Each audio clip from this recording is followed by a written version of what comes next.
The very mention of Roswell conjures up visions of gray aliens and crashed UFOs in the minds of most people across the globe. The recent popularization of the alleged events of 1947 have reached the entire world. More than just the debatable event, there is a message that comes attached to the crash and the idea of aliens from outer space with a mission. This message is one that opposes any and everything against the belief in a personal God as creator and provider for his creation.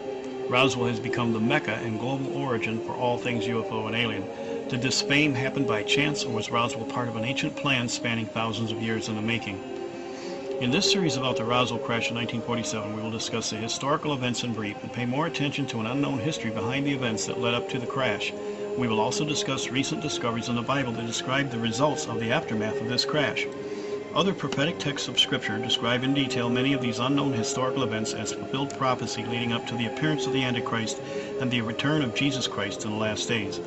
These amazing discoveries can give us a clear picture as to why there was a planned crash in Roswell. We can also discover just who these gray aliens are and what their agenda for this world is. Adding to this discussion will be my own personal insights and investigative results from living in Roswell for 4 years, and the personal interviews and first-hand witnesses, as well as meeting many of others involved in the investigation of this phenomenon. There are problems of accuracy with gathering together the actual events of the Roswell story. The Roswell story of a crashed UFO has been one of much controversy and very difficult to sort out. Some of the problems creating this unclear picture are embellished stories, details with no conclusive evidence, deliberate false information proclaimed for personal gain by unscrupulous researchers and individuals seeking fame and fortune, and a large amount of disinformation distributed by our own government. To add to this, over 60 years have now gone by with most first-hand witnesses deceased. Debunkers and the news media make the whole subject something on the lunatic fringe and do more to discourage the truth than the government. Yet in spite of these difficulties, there does remain enough evidence that something out of the ordinary happened near Roswell in 1947. In this short series, I have reduced the details to the very basic elements that have survived most of the controversy and include details that are debatable for your awareness. My personal thanks goes to the aid of Dr. Stanton Friedman. He was the first and original researcher to reopen the Roswell events and offers the best first-hand witness to the whole situation. On Wednesday, July 2nd, 1947, Mr. and Mrs. Stanton Wilmot sighted an oval-shaped UFO flying near Roswell, New Mexico. Later that day, William Woody and his father spotted a bright object with a red tail northwest of Roswell. At the same time of the Woody sighting, Max Brazel, a rancher near Roswell, New Mexico, heard a loud explosion occurred on his ranch. On July 3rd, Brazel discovered the debris of an unusual wreckage on his ranch. Motivated by a reward for physical evidence verifying the existence of flying saucers, Brazel delivered some of the wreckage to Chaves County Sheriff George Wilcox. Wilcox immediately contacted the intelligence office at Roswell Army Airfield. Major Jesse Marcel, intelligence officer, 509th Bombardment Group, was the Army Air Corps and at the only atomic bomb wing in the United States based in Roswell, and was sent out with CIC Agent Cabot by the base commander, Colonel Blanchard, to check out the rancher's story on July 6th. The Roswell Daily Record quoted Public Relations Officer Lieutenant Walter Hout at the RAAF that the intelligence office was fortunate enough to gain possession of a disc through cooperation with one of the local ranchers in the sheriff's office in Chaves County. On July 7th, the wreckage was taken to Roswell Army Air Force Base. Following the announcement of the discovery, the official account takes a sudden turn, with the military going into full damage control to discount the story. July 8th, the next highest chain of command to the local military authority in Roswell was General Ramey of Fort Worth, Texas, the commanding officer of the 8th Army Air Corps. He put an abrupt stop to the flying saucer story. Major Marcel is sent to Fort Worth and brought out before the press to reveal broken pieces of a weather balloon as General Ramey explains away the original headline story of the flying saucer as that of being just a weather balloon. A retraction was also printed in the Roswell Daily Record on the 8th. In addition to the retraction, many eyewitnesses who corroborate Marcel's story were now silenced with intimidating threats. Swept under the rug, the incident went unnoticed or discussed until decades later. Retired from the military, Jesse Marcel, after 30 years of silence, decided to talk about what really happened in Roswell in 1947. 30 years after the Roswell incident, Jesse Marcel granted an interview with physicist UFO investigator Stanton Friedman, whereupon Major Marcel struck to the original story. Now the word is out and the public is aware that something indeed happened at Roswell in 1947. Other Roswell residents and military personnel also came forth, offering their accounts of the Roswell crashes. Eyewitnesses described the wreckage wrecked flying vehicles shaped similar to that of our modern-day SR-71, as well as seeing the remains of small gray bodies found at the site. The local mortician in Roswell, Glenn Dennis, tells of a request by the Army base for child-sized coffins. Pieced together the corroborating eyewitnesses' account add up to a true story truly out of the ordinary. Years later, retired General Thomas Du Bois, second in command to General Ramey, admits the weather balloon story was a cover and that the Roswell incident was given an above top secret classification. Despite the wide variety of theories that have evolved, the only one thing for certain is that there was a cover-up of an extraordinary event. For years, skeptics have claimed the crashed weather balloon story was actually all that happened and the whole UFO incident was a non-event myth. Trying to take the higher ground of logic and reasoning, they claimed that the whole incident was simply a mistaken identity. Suddenly, when the government admitted that the weather balloon story was a cover to hide a top-secret government program to spy on Russian space and atomic programs named Project Mogul, skeptics without explanation jump on this story. Once again, presenting no facts and boasting of their credentials, they take the higher ground of logic and reason to enlighten the rest of us what we should have already known. It is interesting that their credibility factor is never called into account for being hoodwinked by the government. They just continue on as the official experts of logic and reasoning as skeptics. Most of these skeptics are arrogant, self-willed people who do not believe in anything that is not in front of them at their five senses. They have no belief in a spiritual realm and have a very dim view of anybody and anything supernatural, including born-again Christians who talk to God. Anyone who has bothered to investigate this event and the people involved can usually get past their sense of logic and reasoning to find it takes more blind faith and nonsense to even consider some of their claims. There's reasons why I believe that something very extraordinary happened. First off, there's too many good people involved to be mistaken or making a lie. To discredit the majority of people who have testified to what they have seen as mistaken identity is both illogical and arrogant. Jesse Marcel Jr. is the son of Major Jesse Marcel, head of Roswell Army Air Base Security. As a young boy, he was shown parts of the wreckage by his father. I met him in 2006 at the Denver MUFON meeting. He strikes me as a military man sworn to be loyal to his country without any compromising on his part. He described what his father gave him to look at from the wreckage. He described the memory metallic sheets that always went back to its original shape. He described the bar with writing on it, which certainly was not balsa wood and mylar. He was a war veteran doctor and military officer, retired like his dad. He is an intelligent man capable of knowing what he experienced and saw and could easily discern that there was nothing ordinary about what he saw. I got the impression he knew more, but that he was going to remain like his dad, loyal to his government wishes, divulging only what and when he was told to.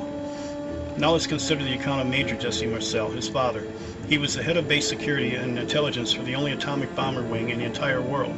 Our military's top leaders are not so careless as to put some novice in charge of the most important kept secrets of that time. In fact, quite the opposite. They would make sure that they had a loyal top man in charge. Farmers and locals were familiar with weather balloons, as there was a standard reward or recovery for them given by the military on a regular basis from the RAAF. Nearby are Armageddon and White Sands testing grounds. Marcel would certainly know the difference and could not make such an obvious mistake. Project Mogul consisted of common elements that would in no way act like the testimonies given by Marcel, his son, and others who claim to have seen the wreckage. To say otherwise is to call these people liars or stupid. I have come to know a few of them, and they are certainly not either. After such a horrible mistake, you would expect Major Marcel to be disciplined and reduced to a position of lesser responsibility. In fact, Marcel was promoted in rank and given a cushy job in the Pentagon. He was rewarded for being a faithful fall guy and a strack trooper. Project Mogul is just another smokescreen and basic backpedaling attempted by our government to hide what really happened. Here is some simple logic that explains away Mogul that skeptics seem to ignore. If something like Mogul was that secret, you know that even in 1947 we had tracking abilities to know where a secret project was every inch of its journey. We would have already developed a contingency plan to recover a crash and keep everything secret. The government would know exactly where the balloon was every inch of the way until it reached its Russian target. This is just the way we do things in this country. There would be no such thing as a lost balloon. No one was looking for anything until Max Brazel brought in pieces to the Air Force and through Lieutenant William Hunt made the event public. Our government was clueless until that time that anything had happened. If a spy balloon would have gone down, there would have been created as a backup, much like the Kecksburg, Pennsylvania crash. Everything would have been removed before Max Brazel was even out of his bed. He would have never found anything, as it would have been already long gone. To suggest that the little bodies were mistaken crash test dummies is beyond belief if you actually investigate the facts. These dummies were not used by the military until 1953 and never in 1947, so you tell me who is lying and who lacks common sense or logic. The most compelling evidence for me is one I cannot prove. I have had a chance to talk to a few key first-hand witnesses, and once they found out I wanted them to go public, they refused and withdrew any further comments. They were not afraid of government retaliation or rather public embarrassment being associated with such a thing as UFOs and aliens. One was a person who was related to scientific academic community in Roswell. From such a social position, they avoided this controversy with guarded caution. It was only because we were members of the same church that anything was even said to me in confidence. This person was just a young child in 1947. Her parents were best friends of the owners of the property in Corona and went to the same church together. What was especially interesting to me was that they were all devout Christians who had a faith in their born-again relationship with Jesus. She overheard the owners of the Corona property talking to her parents about the little gray bodies that had been removed from their place. In context, they were wondering how these beings fit into a biblical view. Everyone is deceased now except for the little girl, who is now an elderly woman still living in Roswell. She has a valuable testimony that will probably never ever be heard, or at least verified, as she would never expose her family to such an association with UFOs and aliens. Another testimony came from an elderly man who used to work at the Roswell Army Air Base in 1947. He stayed in Roswell after his discharge and became a local resident. He told me that during the time this crash was supposed to have happened, he saw increased activity of officials and others at the base. He said he was also one of the crew members that flew big boxes from Roswell to Wright-Patterson Air Force Base in Ohio. Wright-Patterson is a base for back engineering any kind of enemy or foreign aircraft captured or found. He was a senior member of my church in Roswell, and in his late 80s. He certainly had nothing to gain by telling me this story. He declined to make this public, and he was the only one that was nervous about what the government might say. He was never sworn to any secrecy, as he was never really exposed to anything classified and never actually saw anything but big crates and boxes. For the time period and destination, that was good enough to confirm something more than mogul or weather balloons came down in Roswell in 1947. Many other residents who were teenagers or children old enough to remember this time period in Roswell have confirmed seeing heightened activity at the airbase and seeing military personnel restrict travel near the crash site. This also is compelling evidence that something more than a balloon came down here. The only ones who seem to keep changing their story and adjusting themselves to new findings are the military and the skeptics. I am convinced that something very real and tangible crashed in the desert near Roswell in 1947. The many witnesses I have had a chance to talk to are normal, everyday people who are intelligent enough to distinguish between balloons and unknown artifacts. To discredit so many sound testimonies, I have to ask the skeptic, what is your discernment and standard? Who set you as some official to determine so many testimonies as being true or false? What special gift do you have to offer the rest of us that makes you more able to make such judgments? Other than your own self-importance and arrogance, you probably have a paycheck from Uncle Sam as your only support for such unfounded claims. What crashed may have been unearthly, and I agree with the skeptics on one point. There is no evidence that it was alien. There is much more evidence for another origin, and one that can only recently has been made known more to the public. I am not the first to discover this earthly origin, but I am the first to tie this into specific prophetic scriptures in the Bible as prophecy fulfilled. Now let's take a look at some of the unknown history behind the Roswell in 1947. Throughout the Roswell incident, a portion of our government made every attempt to cover up the crash and to silence witnesses. Was this an attempt to conceal a secret technology from the public or competing world powers? Or perhaps the U.S. was aware of a hostile country already in possession of similar technology. In fact, the United States was well aware of a foreign power in possession of flying disc technology. As the world celebrated victory over the Axis powers, the highest level of the U.S. government intelligence had a guarded concern about Nazi Germany. Armed forces had discovered prototype rockets and experimental disc aircraft developed at the Nordhausen underground complex.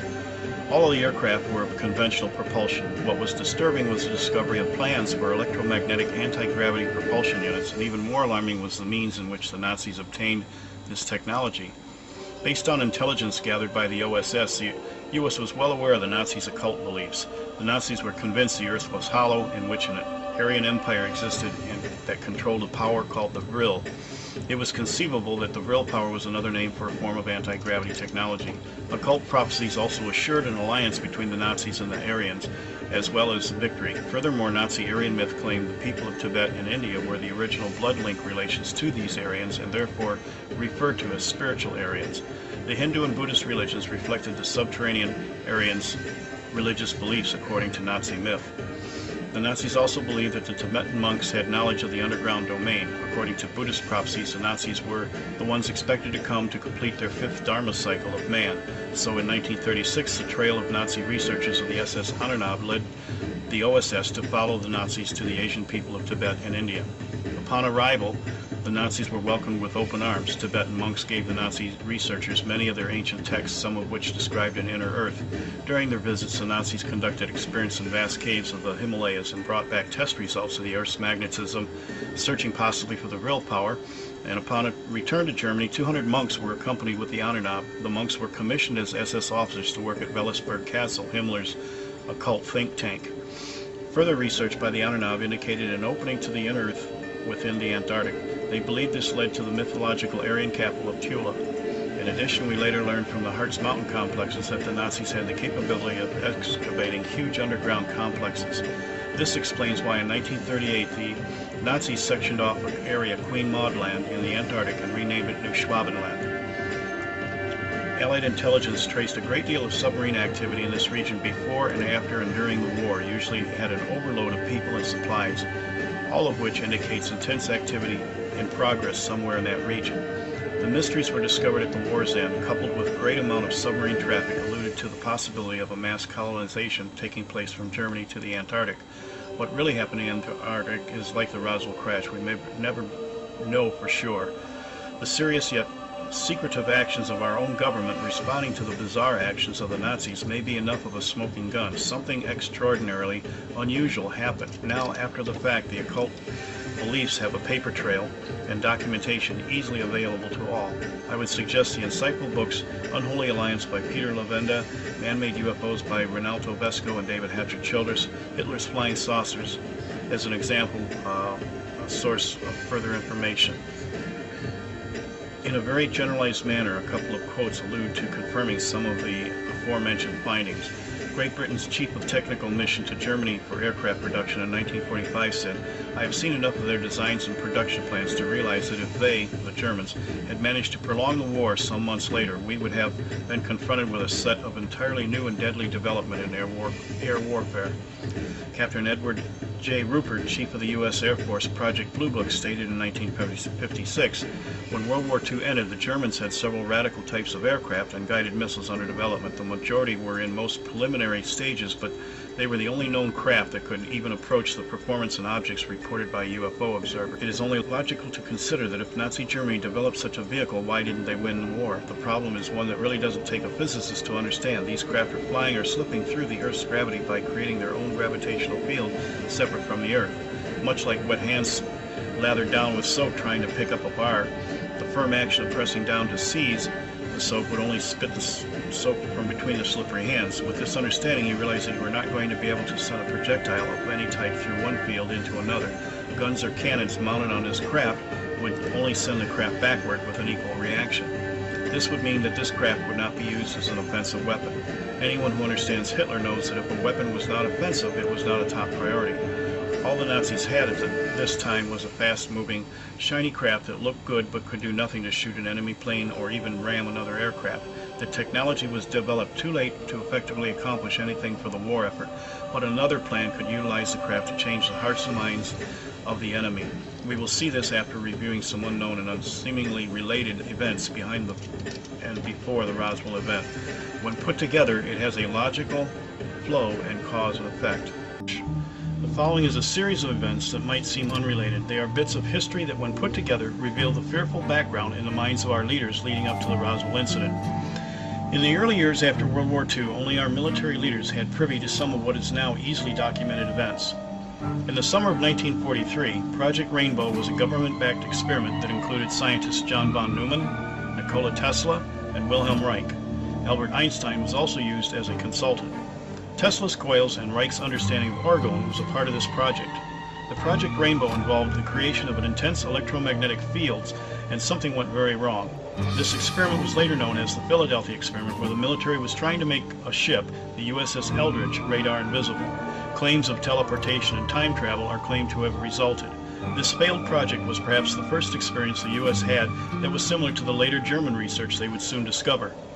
In the winter of 1944, while flying bombing sorties over the over Germany, Allied bomber pilots sight Foo Fighters, which they describe as small, shiny, glowing objects. The Foo Fighters were able to match the flight path of the bombers while disrupting the plane's electronics and navigational systems. Furthermore, they were capable of responding to sudden changes in flight patterns as well as attempts to shoot them down. Since they made no aggressive attacks, they were only met with curiosity. In April and May of 1945, Dr. Werner von Braun, creator of the V-1 and V-2 rockets, along with the majority of his team of scientists from the Peenemünde missile complex, surrendered to American forces to avoid capture by the Russians. The relinquishment of this team whets the appetite for America to develop their own missile and jet programs, which eventually led to NASA and the space program. June of 1945, American troops enter the huge underground complexes at Nordhausen in the Alps. They capture V-1 and V-2 and prototypes, V-4 rockets, triangular craft. All featured either piston or jet-powered forms of propulsion. Allegations had been made about the discovery of blueprints and documents describing an anti-gravity propulsion unit, as well as plans for the peacetime exploration of space. Rumors of time travel experiments with the so-called Nazi Bell. Cloning and various mind control experiments were included as potential spoils of war within this shop of horrors. At the same time, over 200 of the newest models of 21 submarines are missing from their pens. The entire German Reichstag Bank was missing. Guinness Book of World Records lists this as the largest unsolved bank heist in history. Over 2,000 Nazi scientists were missing, and almost 200,000 people from the general population and women from the Ukraine and other conquered territories were never found. This figure did not include war-dead POWs and MIAs already accurately recorded. The fall of 1945, SS General Reinhard Gehlen, head of the Nazi Intelligence Eastern Division, surrenders to the Americans. He cuts a deal to pardon both himself and his staff in exchange for Nazi intelligence accumulated on the Russians and the chance to teach Nazi intelligence methods to the OSS. The information garnered on the Russians, as well as the discovery of unknown research projects under development by the Nazis, made a profound impression on U.S. intelligence. With a desire to emulate Nazi intelligence and security, Reinhard Gehlen is enlisted to create the same operational system for the U.S. This results in the OSS evolving into the CIA. Part of this transition includes the release of hundreds of Nazi war criminals into America, posing as free citizens and operators in our own national infrastructure in the highest level. In 1949, almost half of the operatives of the CIA were ex-Nazi agents. Late 1945, following the surrender of Germany, U-boats U-977 and U-530 surrendered to neutral Argentina. The U.S. sends a commission of high-ranking officers to investigate the acquiescence of the submarines. Both captains were held in custody for 2 years and questioned about the whereabouts of Martin Bormann and the body of Hitler, as well as a possible location for the last bastion of Nazis somewhere in the Antarctic. The commander of the U-977, Captain Heinz Schaefer, was familiar with the Harz Mountains complexes of Model 21 submarines and had experience with patrolling the Antarctic. Following the grilling by the U.S. Commission, Schaefer is given over to the British for further interrogation. In December 1945, a squadron of trainer planes disappears over what is to later become known as the Devil's Triangle. The planes that got lost somewhere off the Florida coast reported the same navigational disruptions that affected Allied bombers over Europe. Similar effects were said to resemble the Philadelphia experiment. Late 1945, 46, and 47, from the discovery of undetected and unknown technology that the Germans were working on, a race began to procure the scientists, engineers, and remnants of projects and related paperwork. Russia, England, and the United States comb Europe and South America. Projects Sunrise, Lusty, and Paperclip pardoned many Nazi scientists and engineers, granting many American citizenship and positions of authority. In 1947, most are stationed at White Sands Testing Grounds or next door in Roswell, New Mexico. To supplement their income, they were encouraged to teach at many of our universities.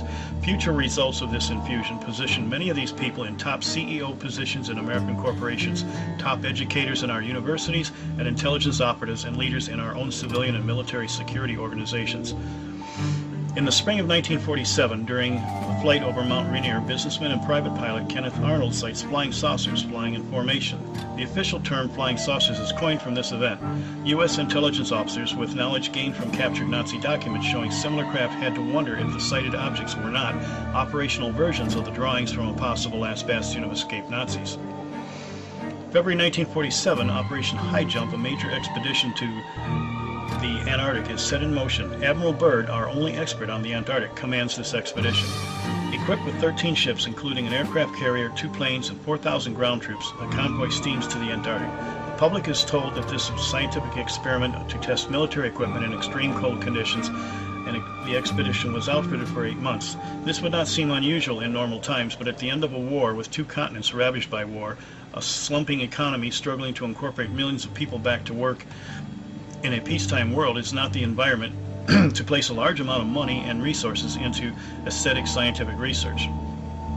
Several needed ships were rushed, ordered, and completed from the San Diego docks and put into action. The entire armada was military and accompanied by support vehicles typical of a combat unit. There were no specialized research ships among the 13 ships. The entire expedition maneuvered like a military assault force. They made a 2-prong landing and a 3-point convergence on the area named New Schwabenland. The expedition returns to America in a few weeks later after suffering heavy loss of equipment. En route back to the U.S., a Chilean newspaper claimed a ship-to-shore conversation with Byrd, where he warned that in the future we would have to contend with aircraft that could fly from pole to pole in a matter of minutes.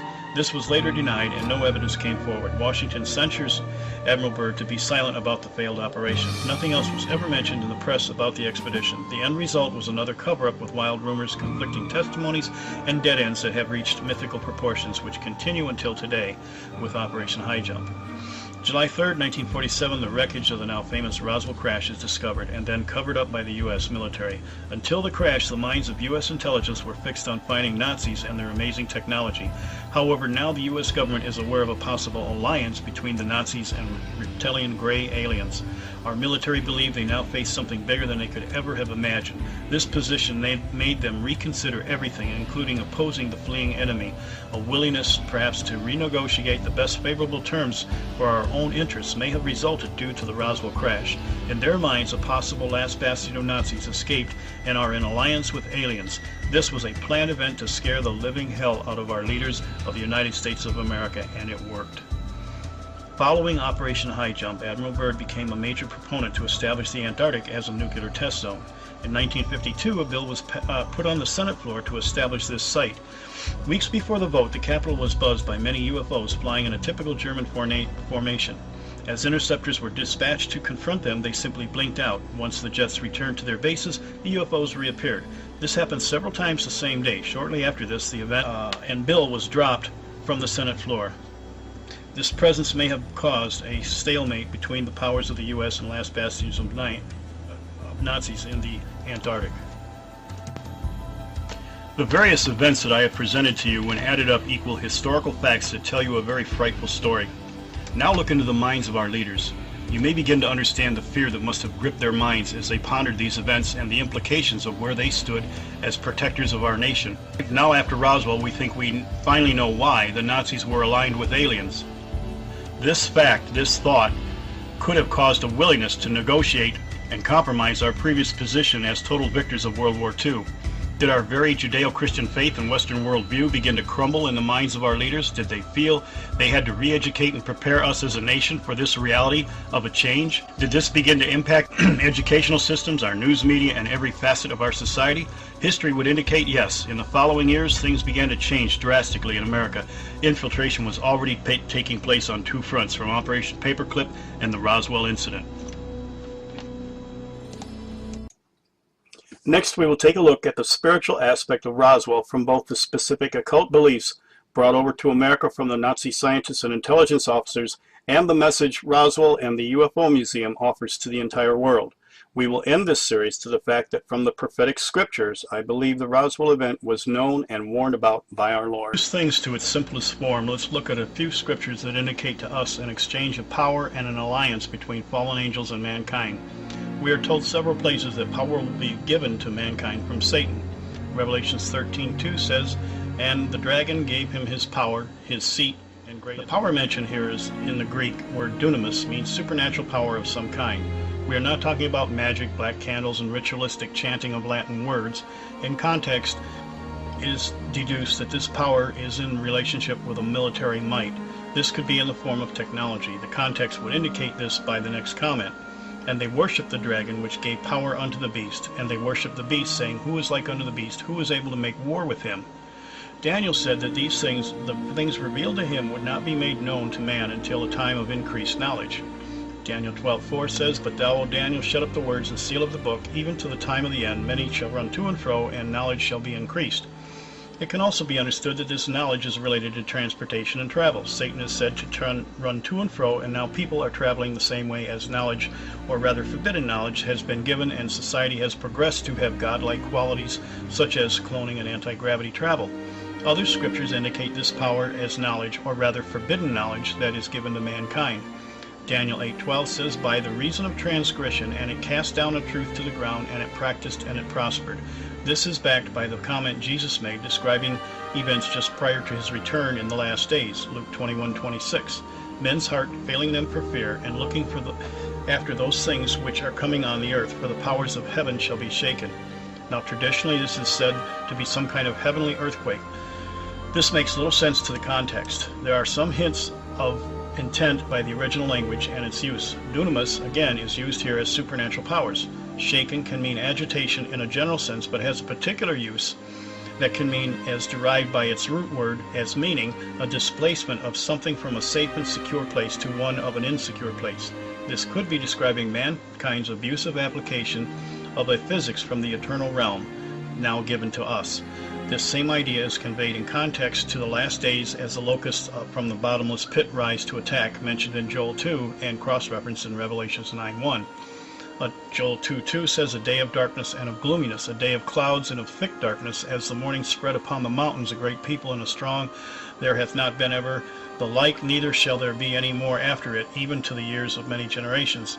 On the surface, there does not seem to make a lot of sense going on other than describing in redundancy the weather. However, if you look back to the original language and other proper variables, the context comes alive to reaffirm our topic, and we can read it out like this. Joel 2:2, my paraphrase. "A day of ignorance and concealment, a day of practiced magic and of the lowering of high things. As the dawn spreads out of the mountains, a huge, abundant, congregated, mighty people come into existence that has never been before and shall never be after." Finally, to quote from the book of Enoch 1, as a historical narrative, it confirms all of the above scriptures. In Enoch 63:1 and 64:6, it says, "These are the angels who have descended from heaven to earth, and have revealed secrets to the sons of men, and have seduced the sons of men to the commission of sin. A commandment has gone forth from the Lord against all those who dwell on the earth, that their end may be, for they know every secret of the angels." In context, this was describing the activity just prior to the flood and part of the results of it, the other half being the interbreeding and hybrid offspring of giants by fallen angels and human cohabitation described in Genesis 6. "Now it came to pass, when men began to multiply on the face of the earth, and daughters were born unto them, that the sons of God saw the daughters of men, that they were beautiful, and they took wives for themselves all whom they chose. There were giants in the earth in those days, and also afterward, when the sons of God came into the daughters of men, and they bore children to them. Those were the mighty men of renown of old, men of renown." As everything was destroyed in the flood, and the hybrid beings became the disembodied spirits we call demons today, the technology was eliminated. Well, almost. The next act of rebellion happened in the building of the Tower of Babel. This happened about 560 years after the flood event, and since people still lived to a ripe old age of around 650 years, this was only one generation away from the flood. There was a lot of memories retained from that time by the Noah family. The Tower of Babel was not a climbing program to pull God down from heaven. It was built in a valley. The word "reached unto" does not have a Hebrew equivalent and was added by the text by a false assumption that this was a climbing program. Again, the original language tells us something quite different. This was an attempt to contain the forbidden knowledge remembered from the antediluvian world in one place that in time could be brought back to an application. The language here implies that this was the power or ability to breach time and space, as creating a portal or an opening into the eternal realm, and from God's viewpoint, a defilement. The builders assumed or knew they would be dispersed by God, so they had a contingency plan to make memorials. This meant that as they were broken up, they would make places that would endure time and contain within them the particular part of the knowledge encrypted within the structures themselves.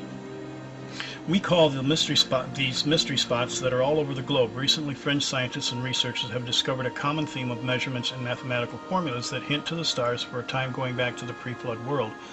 Our recent found discoveries are only rediscoveries from a former time, which is also mentioned in the scripture. Ecclesiastes 1:10 says, "Is there anything of which it might be said, see, this is new? It has already been before in ancient times."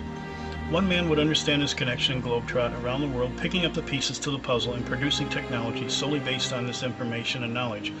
This was Adolf Hitler and the Nazis. They were on the quest to bring back their golden age of the gods, but from a biblical perspective, they were bringing back the people and the technology that existed before the flood. They were completing major events that had to happen, which would lead to the second coming of Christ. The Nazis may have obtained all of their knowledge in three different ways. On the intellectual level, they were the first to understand what the myths and mystery spots really meant. They put the pieces together according to their occult beliefs of theosophy and discovered new technologies of anti-gravity travel, cloning, mind control techniques, and an opening to a real hollow earth. In 1909, Maria Austich, a clairvoyant and member of the Vril Society, supposedly received an automatic writing from the ancient Nordic gods. They stated they were from the Aldebaran star system. They gave her what became an equivalent to a blueprint for an anti-gravity engine. This was to have started the circular craft projects of the society long before Hitler came to power. This was a possible spiritual form of revelation to this knowledge. The Order of the Black Sun was said to have secured a crash disk from the Black Forest in 1932, which started their studies in back engineering to produce similar results. Why a crashed vehicle? It would be like dangling a carrot before a hungry rabbit, leading them into deeper relationship with the powers of darkness. This ploy was probably reproduced in Americas, called the Roswell incident. This so-called ship may have been nothing more than a literal ship, but an order of a living being as described in my book and video series, The Clouds of Heaven. This was another form of knowledge given on the physical plane. In all of this, the end result was a tangible object that would be used to deceive the entire world. This too is mentioned in a vision given to Zechariah. This object was prophesied to be one that would be used to deceive the whole world. Lift up your eyes and see what this is that goes forth, and this is the resemblance throughout the earth. Here is a metallic disc lifted up. This is wickedness. Zechariah 5:5-8 in part. Many people have asked me why they cannot find metallic disc in this text of Scripture in any translation, as I have paraphrased. Let me explain. In the King James Version it says talent of lead. 3 words in this text have definitions that are like valves. They have one meaning for the prophet's own time period and one for a future event. This type of prophetic revelation is typical to the Hebrew culture and writing style. We have examples of this elsewhere. When Isaiah and Ezekiel were addressing the kings of Tyre and Babylon, they switched to speak directly to Satan. Isaiah had a prophecy about his own time where a young woman, his wife, would bear a son as a sign to him. This same text later is quoted by Matthew and revealed to him that this is a prophecy about the birth of Christ from a virgin. The Hebrew word means both virgin and young woman, and like a valve depends on context and the leading of the Holy Spirit. Some of my colleagues have stated their concern that I do not have the God-given authority to stake this kind of claim or leading with Zechariah 5. In all humility, I say I do. This is part of my calling and why I'm here now presenting this to you and anyone else willing to listen. Talent in the Hebrew is the word kikar, Strong's number 3603. It means a circle, round and flat, i.e. a disc. The same Hebrew word is used for describing a type of coin and bread. Eastern bread was round and flat, just like their coins. Lead, the other word for Hebrew, is operith, Strong's number 5777. It means lead from its dusty color. It is a feminine participle of Strong's number 6080, a primitive root, to be gray. The overall emphasis is not on the lead itself, but its appearance. Lead being a metal and a dusty gray color is therefore a dull gray or metallic appearance. The main description means round and flat, what we would call a disc, and a metallic appearance. So there is no scripture twisting going on here. I am not injecting anything into the scripture, but rather bringing out what is already there based on the potential meaning of the ancient words. This object is used as a cover for an evil which is inside the ephah. The ephah, Strong's number 3374, is a Hebrew word for measurement. It is a standard unit of measurement or an object, in this case a woven basket, which holds the quantity of something and a general use as some kind of measurement. It culturally is the same as our use for the word cup. A cup is a unit of measurement, an object holding that unit of measurement, or an object in general. Something symbolizing evil is inside the measurement. The woman in the measurement is symbolic of the woman who rides the beast of Revelations 19, the whore of Babylon. She is the false religious system who has been the focus of worship in every major empire, 7 of them, that has ever existed, and will be the final one in the 8th empire. She is introduced in the measurement. This ties into my friend Dave Flynn's work on the occult significance of the Roswell crash in 1947 as deciphered measurements and dates which were determined by his understanding of the occult math. It reveals a plan from Satan to deceive the whole world at a location of 104 degrees longitude, 33 degrees latitude, which brings us to Roswell, New Mexico, with a date of 1947. The staged event of a crashed UFO was less important than what followed after it. This was the message that was firmly proclaimed and planted in Roswell. This is exactly in accordance to 2 Thessalonians 2:9, which states, "Even him whose coming is after the working of Satan with all power and signs and lying wonders." Signs and lying wonders, as commented by one of the top ancient Greek scholars of today, Spiros Zahediatis, Ph.D., states, "These two words do not refer to different classes of miracles, but to different qualities of the same miracle. Teres, wonders, is a miracle regarding as startling, imposing, frequently used elsewhere for strange appearances in the heavens. Simeon, sign, is a miracle with an ethical end and purpose. They are valuable not so much for what they are as for what they indicate." This action created a foundation to build upon, also in accordance to what Zechariah 5 states. Zechariah 5:1-11, "To build a house, for it is in the land of Shinar. When it is ready, the basket will be set there on its base." This action created a foundation to build upon, also in accordance to what Zechariah 5 states. From this vision, the basket is being transported by two female angels with wings of a stork. The type of stork is typical in the Middle East and noted for its maternal instinct toward its youngs. Consistent in the Bible is the fact that all of God's angels have manifested themselves in the male gender, never in the female. This important deviation here can suggest that these are false or fallen beings with an angelic appearance. They have taken the basket first between heaven and earth, using the wind in their wings. Biblical symbolism here can be alluding to several things. The wings of the wind has already been defined possibly as the anti-gravity pathway of the angels mentioned in Enoch 1. The words between means a blending or merging, which can also mean the bending of space-time travel to accomplish their goals, but can also mean a literal blending of earthly beings with the heavenly ones as an alliance to accomplish their goals of deception. Perhaps it can even mean both are happening towards their ultimate goals. In any way, the means and actual event is only the cover story. The real threat is in the measurement or basket, the woman as the false religion. She is the object that is being supplied and provided for in this foundation. This is happening in the plains of Shinar. Shinar means two rivers. This is the famous plain in Iraq with the Tigris and the Euphrates rivers. This is the location where the Tower of Babel once stood and the heart of the Babylonian Empire once existed. Jesus said he saw Satan fall as lightning. In Luke 10:18 it says, "And he said unto them, I beheld Satan as lightning fall from heaven."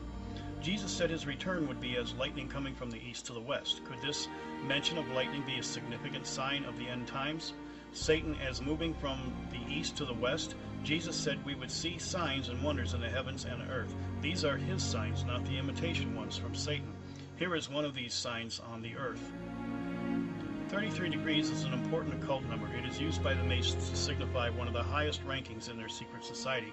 It also holds some other things in common geographically. Ancient Babylon and the possible location of the tower is on or near the 33rd degree latitude line in the plains of Shinar. This is where the Nephilim were deified as gods. If you travel due west about 380 miles, you end up on top of Mount Hermon. This is the location the Book of Enoch says is where the 200 fallen angels first ascended upon earth during the Genesis 6 genetic contamination of the human race, and where it all started.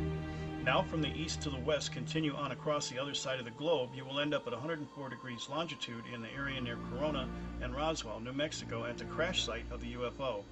This is the return of the Nephilim in the New Babylon. This area is a mirror of what exists in the east. It is a valley surrounded by mesas, mountains, and plateaus, and has two main rivers, the Pecos and the Rio Grande. This is another plain of two rivers, or Shinar, in the west. This is no coincidence. This can be projected further. If you go 380 some miles from Roswell on the 33.3 degree line, it takes you to a mountaintop bordering California and Arizona. This is a very desolate desert area that mirrors Mount Hermon in the east. Even the distance to the ocean coasts are close to the same. My ministry partner, David Rufino, looked up this area on Google Earth and discovered a startling fact. At 386 miles, the same distance from Mount Hermon to Baghdad puts you west of Phoenix, Arizona. Phoenix, the place of the mythical dead bird that comes back to life. Directly north of this location, and get this, is Baghdad, Arizona. What are the chances that this is just a coincidence? While praying about this mystery, the Lord directed me to Genesis 10:11-14. I looked up the cities surrounding the location of the Tower of Babel, similar to what Chuck Missler did with the lineage of Adam to Noah. Looking up their Hebrew meanings to their names, he came up with the condensed gospel. I came up with a possible description to a location of something very evil, a fortress of Anu or Anubis, the god said to have made all the other gods. This is where a complex would be accomplished, where something would be accomplished in a wide area. What I believe is being implied here is just the same but opposite from the east to the west. From Mount Hermon, the fallen angel angelic host first appeared. 380 some miles from there, they were deified as the gods of all cultures and kingdoms to follow.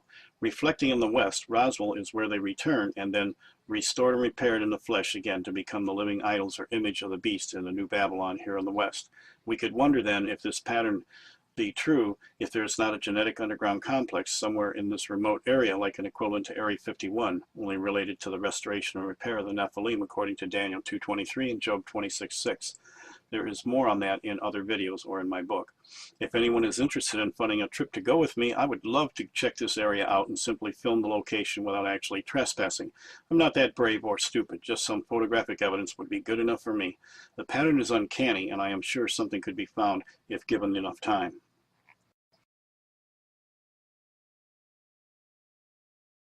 After living in Roswell for 4 years, I can tell you that it is the capital of UFO and aliens and all things New Age. The influence this one little place has upon the entire world is truly phenomenal. Roswell has a unique location, traveling east to west or north and south. The most direct route for anything in the area causes one to drive right downtown into Roswell. The only other route in the vast desert area is in the mountains. This means that all trucking routes and most travelers will follow the path of least resistance and difficulty, which are the long flat highways leading into Roswell.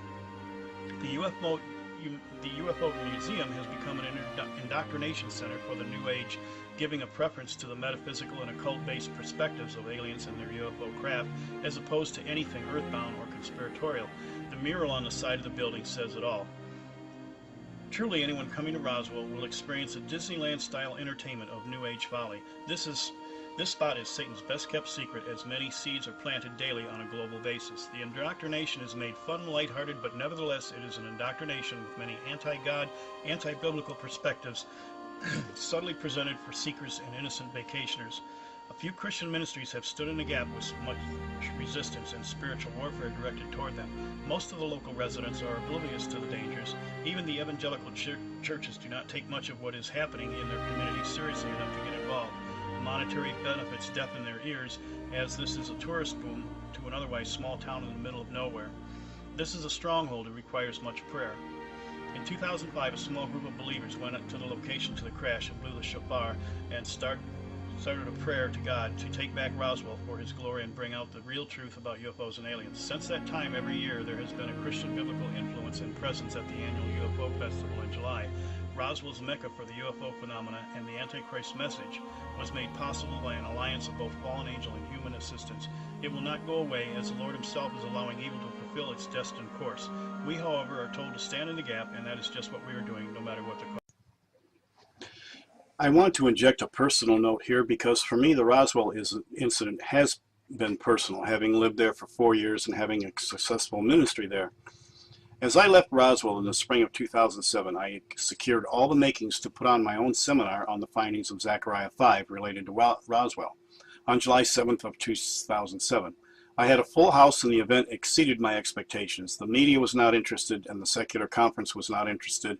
Pretty much everybody else wasn't interested. But because of my ad, many people came from Roswell, including some of the local clergy. That is what counted for me. You see, before I knew I was leaving Roswell, I knew I did not do much to reach out to the local churches, as they flat out rejected my work. I asked the Lord to show them how important their town was to this deception. That is when and why the Lord showed me this Zechariah 5 connection. It is still not accepted by my peers or others, but I hold that they were inspired to me by the Lord, as He does have my back on this. He even gave me a second witness to at least confirm it to me.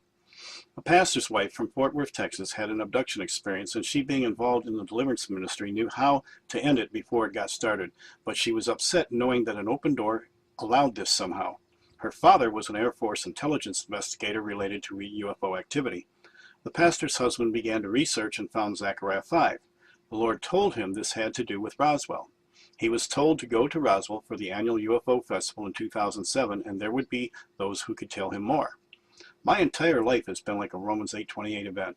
This person, the first person the pastor asked about Zechariah 5, was a well-known Christian investigator who had at the last minute bailed out of helping me out with this seminar and disassociated himself from me since. He was surprised by the pastor's question, but told him of my meeting. We have since become good friends, and my trip to Texas helped his wife get set free with a total understanding of her own situation. In addition, his friendship enabled me to investigate the Stevensville light situation of 2008 as an insider, as the pastor went to school with some of the people involved in the sightings. I have even discovered a covered up which also has been flat out rejected by the media and even other Christian ministries. All in time, I suppose. As I reflected about all of these personal events centered on Roswell, and on the most part, the total rejection by those in power or control or influence, another revelation came to me by the Lord, and I just smiled, knowing that within myself, how wonderful and powerful He is in unnoticed ways that are truly remarkable. The pastor's church name is Romans 8. He is from Fort Worth and became my second witness. It was from Fort Worth, Texas, where the event of the Roswell incident was covered up. For me, the opposite happened, and it happened on the date of 7/7/07. His first contact was with one who dealt me unfairly and had to mean something to him.